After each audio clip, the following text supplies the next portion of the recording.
আজকের এই ভিডিওতে আমরা রায়মার্টিন প্রশ্নবিচিত্রা 2024 সপ্তম শ্রেণীর পরিবেশ বিজ্ঞান বিষয় যে তোমাদের 21 নম্বর স্কুল রয়েছে 208 নম্বর পেজে। তো এই প্রশ্নপত্রের উত্তর নিয়ে আজকের এই ভিডিওতে আলোচনা করব।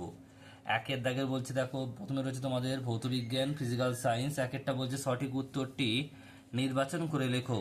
একেরটা বলছে সমতল আয়নার সঙ্গে লম্বভাবে কোনো আলোক রশ্মি ওই আয়নার উপর আপাতিত হলে প্রতিফলন কোণের মান হয় 0 ডিগ্রি। Option number B. এটা খুবই ইম্পর্টেন্ট প্রশ্ন, খুব ভালো করে করবে। নেক্সট প্রশ্ন দুইয়েরটা রামধনু সৃষ্টির কারণ, এটা হবে আলোর বিচ্ছুরণ, এটাও ইম্পর্টেন্ট প্রশ্ন। নেক্সট প্রশ্ন চুম্বকত্বের নিশ্চিত প্রমাণ হলো শুধুমাত্র বিকর্ষণ ধর্ম।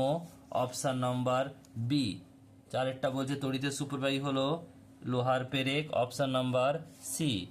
পাঁচেরটা একটি প্রচলিত শক্তি উৎস হলো কয়লা। Option number B. নেক্সট প্রশ্ন দুইয়ের দাগে শূন্যস্থান পূরণ করো। একেরটা সূচিছিদ্র ক্যামেরা ড্যাশ গঠিত হয়, প্রতিকৃত গঠিত হয়। দুইয়েরটা নিয়মিত প্রতিফলন হলো ড্যাশ তলে, মসৃণ তলে। তিনেরটা আয়নায় গঠিত প্রতিবিম্বের ড্যাশ হয়, পার্শ্বিক পরিবর্তন হয়। নেক্সট রয়েছে বলছে ড্যাশকে প্রাকৃতিক চুম্বক বলা হয় লোডস্টোনকে। নেক্সট প্রশ্ন পৃথিবী নিজেই একটি ড্যাশ চুম্বক। আর ছয়টা বলছে এলইডি পুরো নাম ড্যাশ লাইট এমিটিং ডায়োড। এরপর রয়েছে জীবন বিজ্ঞান লাইফ সায়েন্স।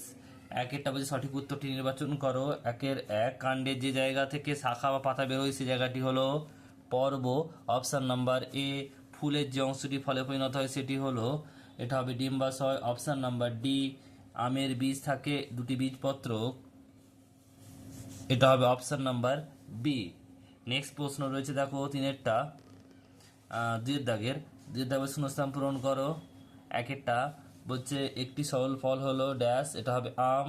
দুইয়েরটা ড্যাশ পত্রবিন্দুকে কাণ্ডের সঙ্গে যুক্ত রাখে, এটা হবে পত্রমূল।